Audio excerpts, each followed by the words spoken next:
Porque o modo com que eles viviam era muito semelhante ao modo que Jesus também viveu. As pessoas olhavam para eles e diziam, não, esse pessoal é muito parecido com aquele nazareno. Eles são muito parecidos com Jesus. Aí o próprio Jesus já havia dito, eu sou o caminho. E eles passaram a ser conhecidos como os do caminho.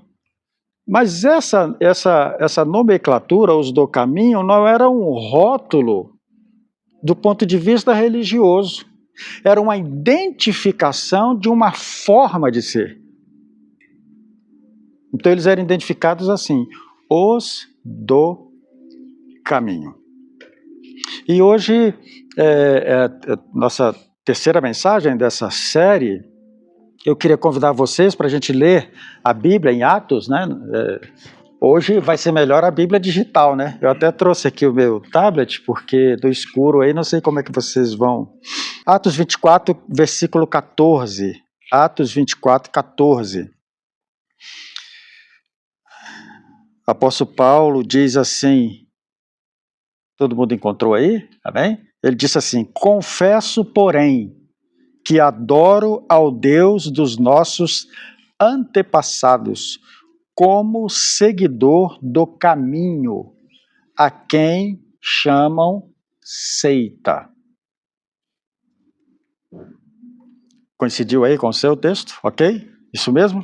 Confesso, porém, que adoro ao Deus dos nossos antepassados, como seguidor do caminho, a quem chamam seita. O apóstolo Paulo está diante do governador Félix, que era um governador romano e que era responsável pela Judéia.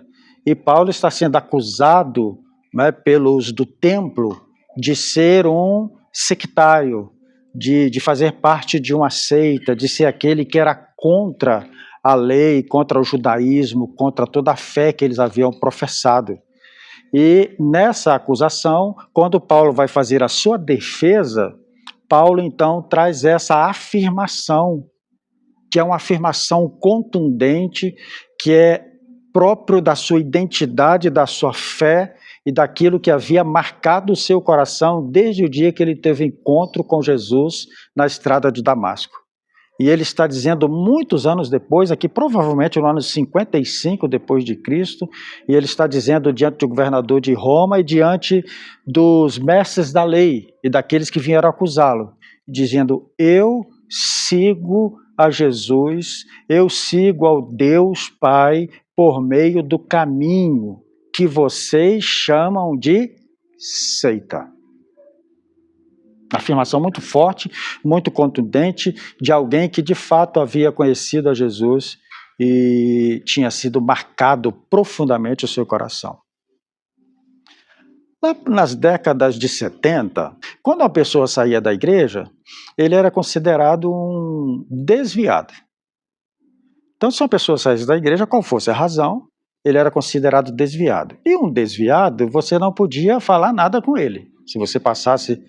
Por exemplo, você estava na igreja com ele na semana, Pai do Senhor, irmão, Pai do Senhor, Pai do Senhor, Pai do Senhor. Aí ele saiu da igreja por alguma razão. Aí se você encontrasse com ele na rua, você não podia dar mais Pai do Senhor. Por quê? Porque agora ele era um desviado. As coisas melhoraram um pouquinho, aí começaram a dizer, não, essa pessoa não está desviada, porque a gente não pode dizer que ele está assim, né? Por que é o desviado? Aquele que cria um desvio. Não. Aí vamos melhorar, esse conceito está muito forte. Aí arrumamos um conceito que ele está afastado, mas continua sem cumprimentá-lo, porque ele não tem mais a paz, ele está fora. Aí depois eu me lembro que um pastor, isso já na década de 80, ouvindo o pastor, ele falou, não, gente, não é nem desviado e nem afastado. A gente tem que mudar isso, ele está parado no caminho. Ah, é? Ele só parou, ele não desviou, não foi para outra estrada, né? Ele não está afastado, porque ninguém o empurrou, ele apenas parou no caminho. Ele está no caminho, mas ele está parado. A gente só precisa ajudar ele a se levantar. E durante muito tempo ficou, então, alguém que tivesse parado no caminho, né? E agora, quando alguém sai de uma igreja institucional, ele é chamado de, quem sabe? Desigrejado. Então nós arrumamos outro nome agora para quem sai, são os desigrejados. E eu queria falar um pouquinho sobre isso hoje. E não falo aqui defendendo nem acusando absolutamente nada, é só apenas uma reflexão. Ela é muito importante. O último censo do IBGE, de 2025, os dados sobre as divisões religiosas do Brasil têm os seguintes índices, que eu acredito que você talvez já tenha lido isso. No Brasil, nós temos 56% da população são católicos. Isso do último censo de 2025. Isso dá 120 milhões. Evangélicos são 26%. Isso dá 57 milhões de pessoas. Sem religião, nós temos 9,3% da população, que dá 19 milhões. Espíritas, 1,8%. Vai dar 3 milhões e 800 mil brasileiros que professam a religião espírita. Religiões de matriz africana, Umbanda e Candomblé, é 1%. Então, 2 milhões e 100 mil pessoas, né? Outras religiões indígenas e não declaradas, 4,3, que dá 8 milhões de pessoas. Mais ou menos está assim separado, conforme o censo, as expressões religiosas no Brasil. Mas eu quero chamar a atenção para esse ponto aqui que fala dos evangélicos, 26%, e dos sem religiões, sem nenhuma religião, que são 9%. 19 milhões de brasileiros. Dentro desses 19 milhões de brasileiros sem religião, 16 milhões são os que se dizem desigrejados.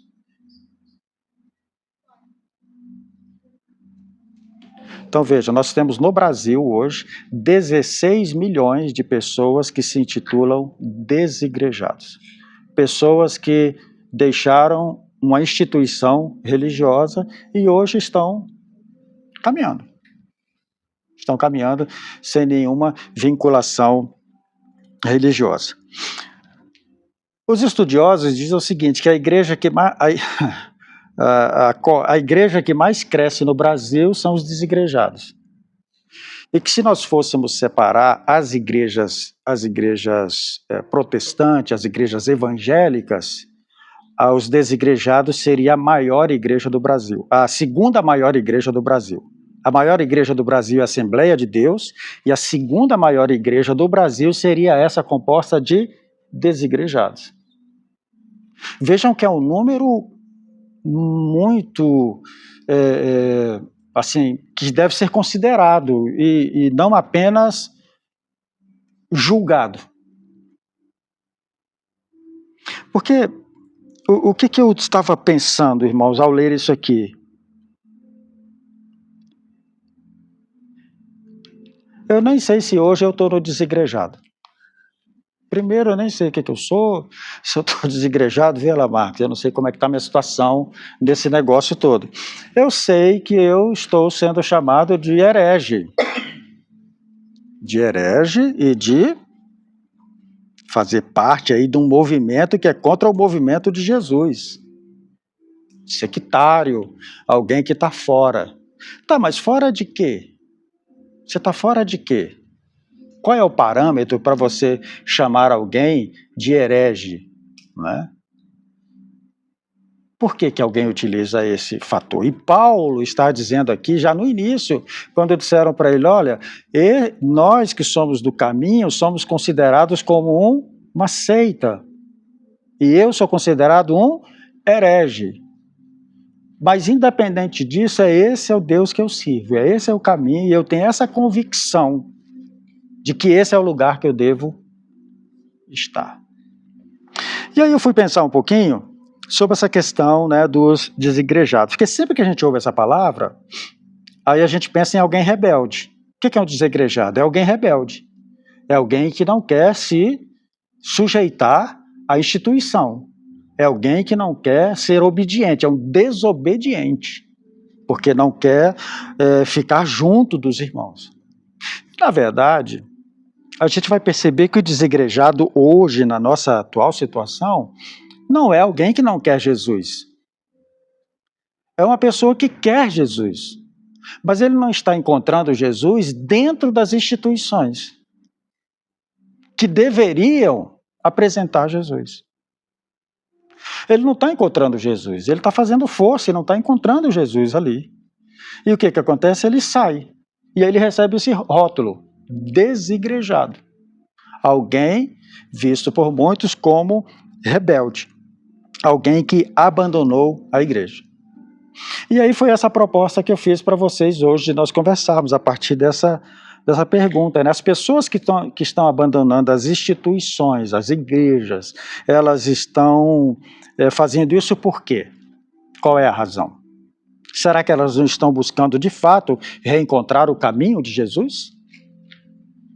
Será que elas estão, de fato, querendo uma experiência mais profunda com Jesus e menos institucionalizada? Então, hoje nós vivemos esse tempo. E aí, uma pesquisa feita sobre desigrejados aponta pelo menos 4 razões para esse fenômeno que cresceu tanto nos últimos dias, não é? Ou nos últimos anos, né? Eles dizem que a primeira razão para que haja esse fenômeno chamado desigrejado foi a crise de confiança nas instituições. E hoje nós vivemos um tempo, de fato, em que as instituições perderam muita credibilidade, não só instituições religiosas, mas instituições governamentais, empresariais, não governamentais. Hoje há um descrédito muito grande nas instituições de poder, sejam elas quais forem, e, no nosso caso, principalmente, nas instituições religiosas. E tudo que eu falo aqui, eu falo com muita clareza, com muita paz, tranquilidade, de alguém que está há 59 anos dentro de uma instituição religiosa. Então, eu sei muito bem sobre essas coisas, né? Uma outra explicação para esse fenômeno do crescimento dos desigrejados são feridas espirituais. Muita gente dentro das instituições foi abandonada, muitas pessoas foram feridas, muitas pessoas foram afetadas por relacionamentos que lhes trouxeram mais dor, muito mais problemas emocionais, e essas pessoas então abandonaram. Uma outra razão que eles dão para esse fenômeno é a busca por autenticidade. As pessoas querem não apenas palavras, as pessoas querem exemplos práticos, verdadeiros, não estão mais atrás de discurso. As pessoas querem que as palavras sejam acompanhadas de exemplo, de dignidade, que haja de fato uma relação muito grande entre o que se fala e o que se vive, entre o que se prega e aquilo que se faz no dia a dia. Essa é uma busca muito grande, isso tem contribuído para esse índice de desigrejados. E um outro fato também é o individualismo cultural, a gente sabe disso. Vivemos no tempo em que um dos maiores cuidados que nós precisamos ter é para nós não entrarmos nessa onda do individualismo. Então, quase tudo que a gente tem vai nos levando a esse afastamento uns dos outros. Se deixar, você entra no seu quarto e a partir do seu quarto você faz tudo. Você trabalha, você faz culto, você faz lazer, você faz tudo do seu quarto, distante de todo mundo. A gente sabe que esse é um problema que nós estamos enfrentando também em todas as esferas da nossa sociedade. Então, juntando esses 4 elementos, dizem eles que são pontos que contribuem para que esse movimento aconteça. Agora, quando você conversa com um desigrejado, alguém que de fato saiu de uma instituição religiosa, você vai encontrar algumas coisas. Primeiro, pessoas profundamente feridas por abusos espirituais. Normalmente, por trás de um desigrejado, tem um tipo de abuso espiritual. Alguém que manipulou, alguém que exerceu uma um tipo de autoritarismo sobre você, alguém que queria ter o domínio sobre o seu pensamento, sobre as suas ações, sobre a sua vida, sobre a sua fé, alguém que quer determinar como você faz as coisas, ou como você deixa de fazer, alguém que está impondo a você, alguém que não dá a você a liberdade de ser quem você de fato é. Esses abusos espirituais, muitos deles também são até abusos morais. Morais. A gente está acostumado a ver isso com muita frequência. Infelizmente, temos visto isso com muita frequência. Uma outra coisa que a gente encontra, tipos de sentimentos que nós encontramos entre os desigrejados, são pessoas cansadas de ambientes marcados por disputas, poder e controle. Então, quem está mais são da memória, principalmente nos últimos anos, principalmente depois de pandemia, como esse negócio ficou assim altamente periculoso dentro das instituições religiosas.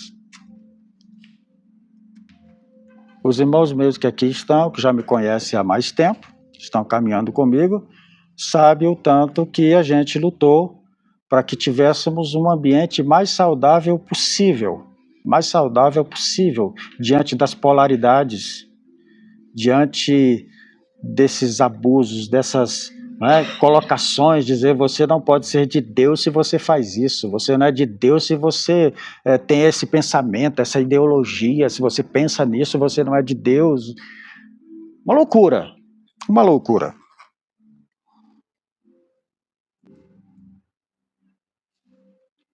Eu atendo pessoas.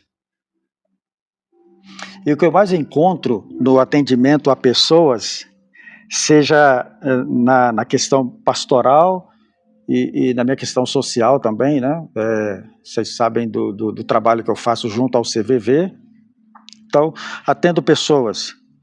E uma das grandes questionamentos que as pessoas têm é por que elas não podem ter dúvidas e questionar coisas dentro da instituição religiosa. Por que tudo que vem dentro da instituição religiosa já vem pronto, um pacote pronto do qual você tem que beber e tem que assimilar, e se você não concordar com aquilo, você é taxado do rebelde, alguém que está só trazendo confusão, alguém que não aceita as coisas.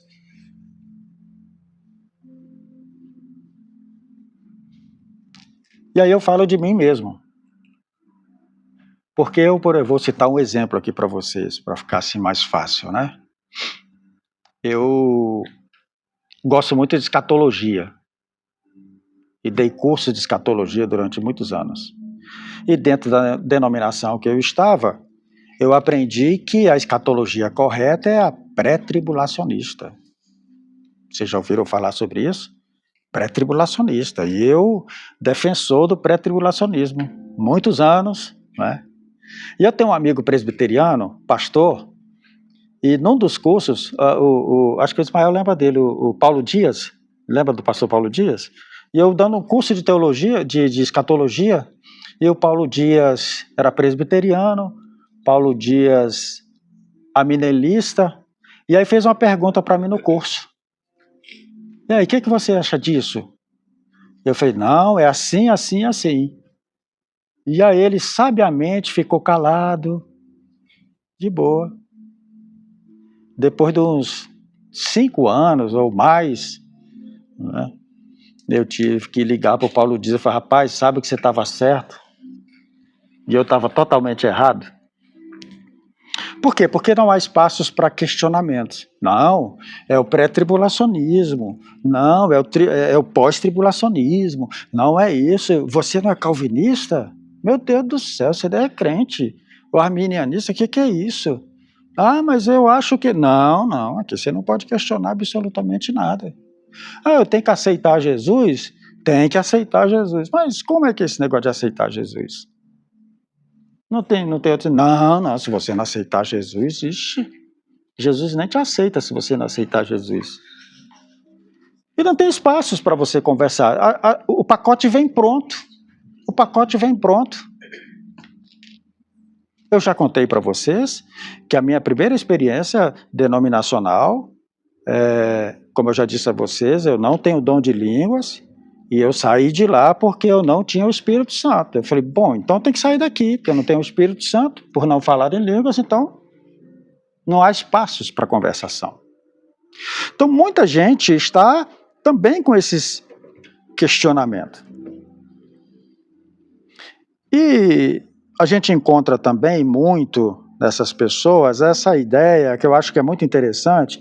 As pessoas estão buscando hoje uma fé mais relacional do que uma fé institucional.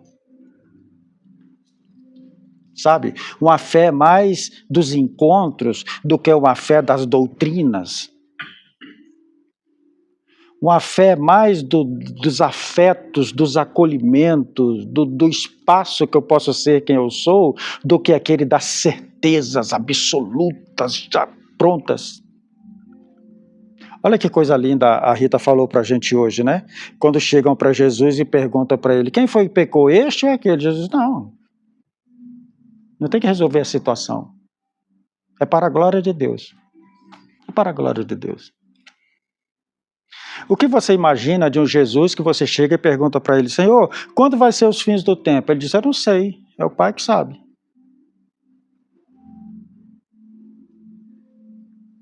Então, só que Jesus se relacionava. Jesus não estava ali para dar as respostas que as pessoas queriam. Ele estava ali para se relacionar com as pessoas. E muita gente está descobrindo que seguir a Jesus é isso. Que ser cristão é isso. É encontrar pessoas nos quais eu posso caminhar com elas, sendo quem eu sou, acolher, ser acolhido, poder me ter o lugar onde eu possa colocar meus questionamentos, fazer minhas perguntas, ser ouvido, ser respondido ou não, ser quem eu sou integralmente e ser aceito como eu sou, entendendo que nesse lugar e nesse espaço é o Senhor quem cuida de cada um de nós.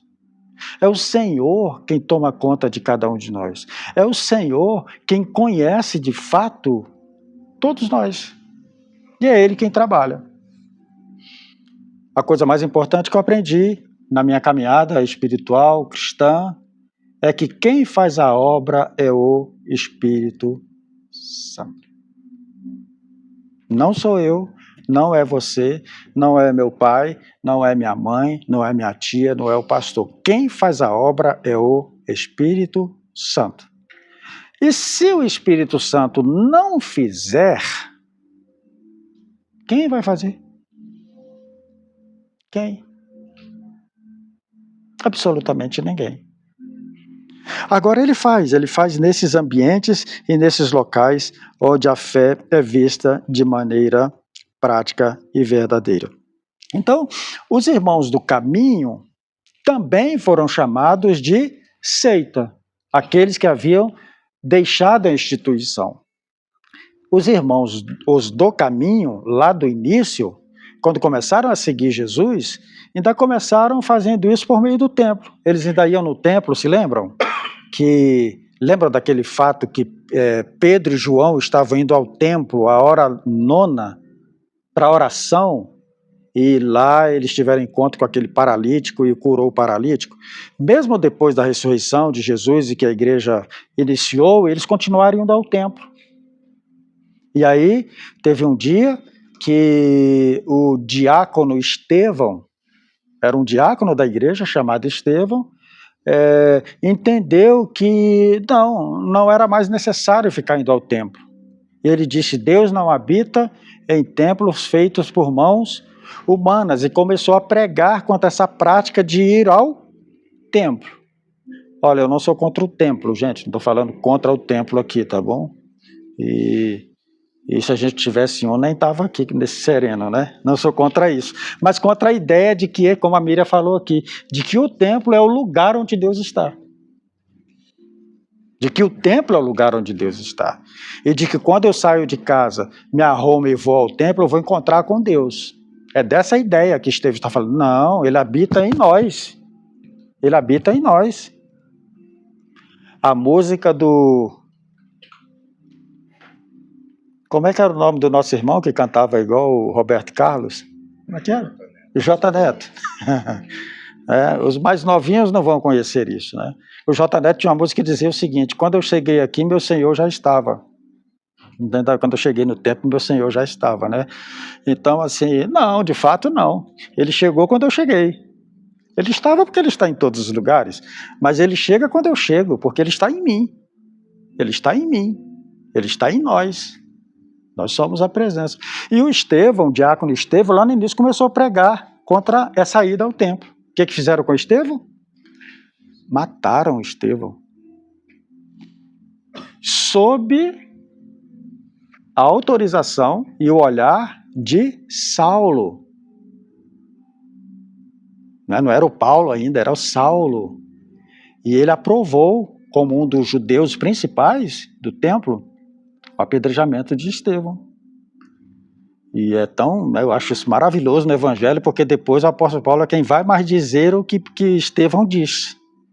Quem mais pregou o que Estevão tinha pregado, pelo qual o levou ao apedrejamento, foi o apóstolo Paulo. Quem mais disse que nós somos o templo do Espírito Santo, que de fato isso havia entrado em caducidade. Então a igreja, ela foi se afastando, a igreja os do caminho foram se afastando. Por quê? Porque aquela instituição toda não estava falando acerca de Cristo, ela tinha vários outros movimentos, vários outros interesses. Havia interesses dos sacerdotes, havia interesse dos mestres da lei, que não eram os interesses de Cristo. E os irmãos, não. Se os interesses aqui não são de Cristo, nós estamos saindo fora. E aí eles começaram a ser perseguidos. E como o movimento de Jesus não pôde ser eliminado, eles foram crescendo, e aí receberam essa pecha de seita. E todas as vezes que alguém vai seguir a Jesus e abre mão de tudo que é religião, e de tudo que é de aspecto religioso, vai receber essa pecha, ou essa denominação, vai receber essa identificação. Não, essa é uma seita, esse é um herege, esse é um desviado, esse é um afastado. E aí, para ficar mais contemporâneo, esse é um desigrejado. E o que é o desigrejado? É o rebelde. É o que não quer nada com Deus. Mas parece que não é bem assim. O desigrejado, me parece que está querendo o caminho de Jesus. Obviamente que entre os desigrejados, esses 16 milhões, claro que tem muita gente que não quer nada com nada mesmo. Tem muita gente que não quer nada com nada. Mas a maioria está buscando uma fé autêntica, está buscando uma caminhada que seja apenas um reflexo da vida com Cristo. E aí eu quero, finalizando aqui, trazer para a gente essa ideia dos irmãos do caminho, que é assim, eles se afastam porque você pensa o seguinte: bom, você se afasta da instituição, você se afasta da denominação, você é considerado um desigrejado, e aí como é que você vai viver? Então, o próprio Atos, o escritor, Lucas, que é o escritor de Atos, vai explicar como aqueles irmãos viviam. Eles não abandonaram aquela instituição e cada um foi viver do jeito que queria viver. Não. Ele vai dizer lá em Atos 2 que eles abandonaram apenas aquele sistema religioso, abandonaram tudo aquilo que não significava servir a Deus, abandonaram a religião para de fato poder ser discípulo de Jesus. Abandonaram todo aquele sistema de leis, de códigos, de doutrinas, para que pudessem seguir a Jesus livremente. Aí o que eles fizeram? Atos 2:42. Eles perseveravam na doutrina e na comunhão. Eles perseveravam na doutrina. Que doutrina? A doutrina dos apóstolos. Quem eram os apóstolos? Aqueles que andaram com Jesus. Então, o que eles diziam era o que eles perseveravam. Eu acho muito interessante isso. Não era apenas ouvir, não era apenas receber uma mensagem. Receber e falar, não, isso aqui é para eu viver, é para perseverar. Aí vinha a perseguição, não, mas a gente tem que perseverar aqui na palavra dos apóstolos, do que Jesus disse. Porque o que os apóstolos diziam? Aquilo que eles ouviram de Jesus. Eles não tinham um Novo Testamento, não tinham uma Bíblia, não tinha absolutamente nada para se basear. O que eles tinham era a palavra de Pedro, de João, de Tiago, né, de Levi, de todos aqueles, de Mateus, todos aqueles que haviam andado com Jesus. Aí eles diziam, olha, Jesus disse que a gente fazer assim. Não é para odiar os nossos inimigos, é para amar. Ah, então? Então vamos lá. Jesus, não é para você amar as riquezas deste mundo. É para você amar o Senhor de todo o seu coração.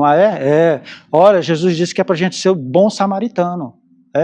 É assim que a gente deve viver. E eles, então, começaram a caminhar, e a vida deles começaram a expressar esse amor de Deus, né? Era uma fé que era aprendida e vivida em conjunto, que eles perseveravam na doutrina e na comunhão, que são os fundamentos da fé. Perseverar na doutrina, na palavra viva e na comunhão. Diz também Lucas, escrevendo, que eles perseveravam no partir do pão e nas orações.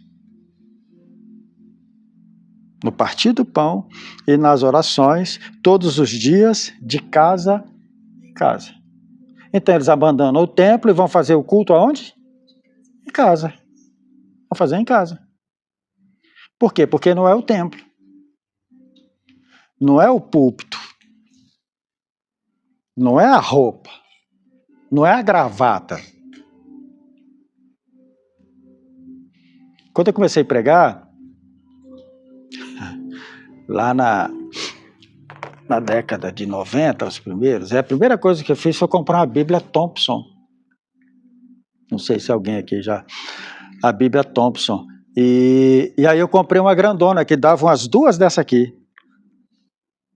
Por quê? Porque com a Bíblia daquele tamanho, você tem uma autoridade. Então você chega com aquela biblona, daquele tamanho, né, e tal, você abre aquela biblona assim, todo mundo já olha para você, e você está com aquela gravata de luxo, com aquele terno e tal, você chega, não, aí tem fogo puro, fogo puro. Não, eles perseveravam, não era nisso. Não é se a música era perfeita, ninguém desafinava, estava tudo dentro do tom, não. Isso tudo é muito legal, é ótimo, mas não era sobre isso. Era sobre a fé genuína, era sobre o amor, era sobre estar junto, era sobre partir o pão. Irmão, só parte o pão quem é vulnerável. Na igreja havia espaços para se partir o pão. Se você é o bonzão, não tem espaço para partir o pão. Se você é alguém que acha que nunca precisa de ninguém, não tem espaço para partir pão. Se você se acha o tal, você diz, não preciso de ninguém, eu vivo sozinho. Não tem espaço para partir pão. Se você é aquele que não chora, que não sofre, que você está tudo bem, é vitória sobre vitória, vitória o tempo todo. O tempo todo é só vitória, só vitória. Aí não tem espaço para partir pão com ninguém. Não tem espaço para chorar com ninguém. Não tem espaço para se alegrar com quem se alegra. Mas eles viviam assim. Mesmo tendo saído daquele sistema, eles começaram a viver assim. E o que sustentou a igreja não foi o sistema.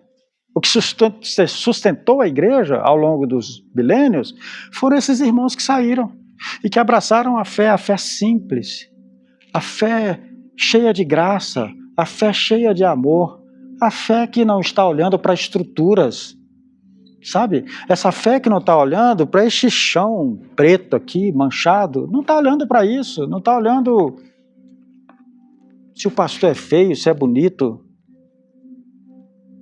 Está olhando para o Evangelho, está olhando para Jesus, está dizendo, nós queremos ser iguais a Jesus, porque isso é o que importa.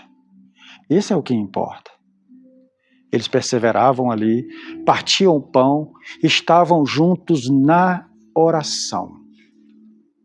Juntos na oração. Eu acho isso que faz uma comunidade de fé, isso que faz os do caminho.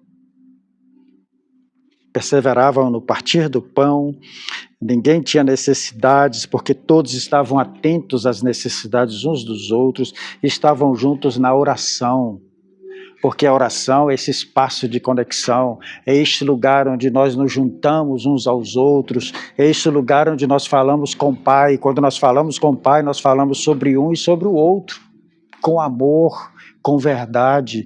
Nas orações é porque quando nós oramos, nós não oramos para nós. Nós não oramos ao Pai meu, né? A oração de Jesus, né? Que ele ensinou, né? Ele falou assim: Pai meu que está no céu, santificado seja o teu nome, venha a mim o teu reino, seja feita a tua vontade, o pão meu de cada dia. Não. Ele disse: o Pai nosso que estás no céu. E ele disse: só pode orar assim e viver assim na comunhão quem reconhece o outro como irmão, porque se o Pai é nosso, então eu tenho muitos irmãos. Ah, e como é que é o meu irmão? A religião diz que o seu irmão é determinado pela sexualidade, é determinado pela roupa que ele veste, é determinado pela religião que ele segue, é determinado, né, pelo dinheiro que ele tem. Porque o que é prosperidade na religião? É se você trocou de carro esse ano. Conta bem, seu irmão. Ah, eu estava de Chevette o ano passado, esse ano agora eu estou no... O quê? No Uno. Cresci. Nada contra sair do Chevette e ir para o Uno. Ah, é que eu estava morando no Taguatinga. Ah, eu estava em Taguatinga. E agora? Agora estou lá no Lago Sul. Bênção. Maravilha, eu quero também para o Lago Sul. Claro que quero. Mas não é sobre isso a prosperidade do Evangelho. Conta bem esse irmão, olha, eu era mentiroso. Mas aqui na comunidade eu fui aprendendo a falar a verdade. E hoje eu percebo como a mentira não habita mais em mim. Eu era um orgulhoso.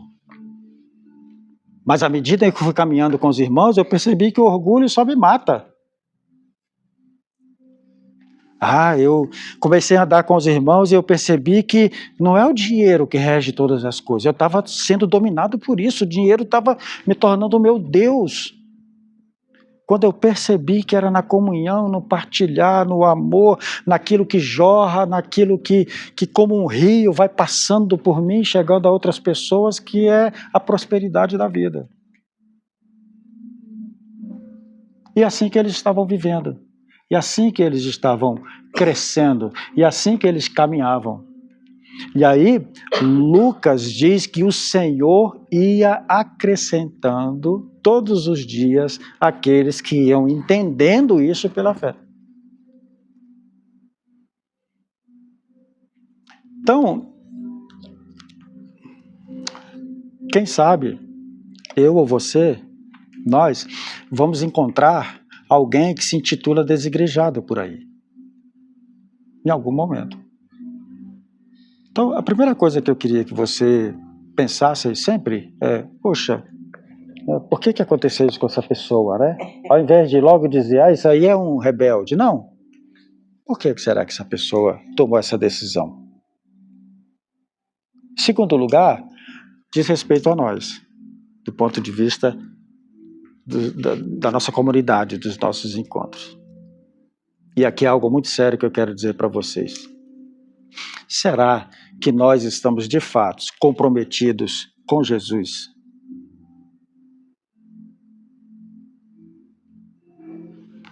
Com Jesus.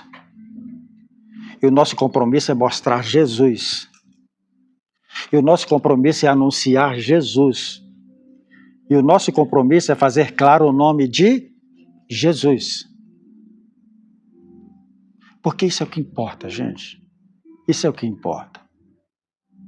Não é assim, pô, a gente colocou o nome Comunidade do Caminho. Ah, legal. Ah, do caminho, legal. Tá, esse é um rótulo.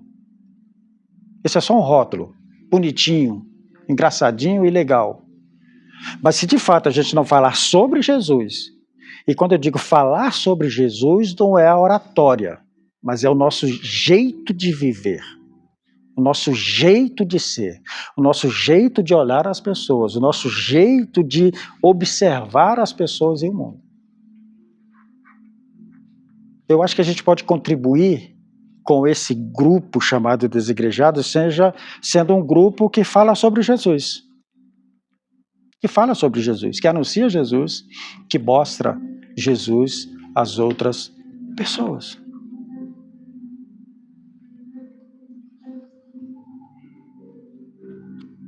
Por que as pessoas insistem, né?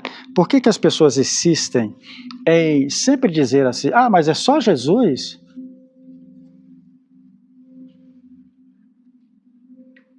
É só Jesus? É só Jesus, irmãos. Mas não é muito pouco? Não, gente. Mas só vai falar sobre Jesus? É só sobre Jesus. É só sobre Jesus. Jesus é aquilo que Deus nos planejou para ser.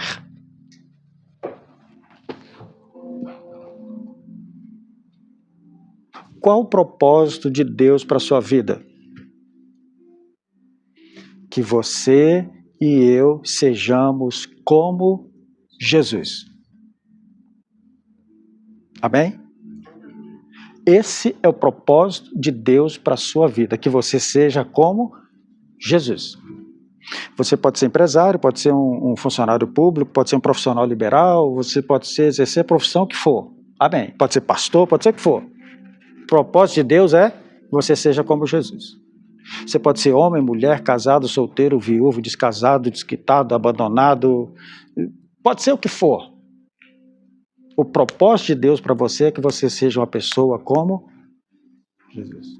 Pode ser o pobre com dinheiro, sem dinheiro, morar de aluguel, ter casa própria, não ter.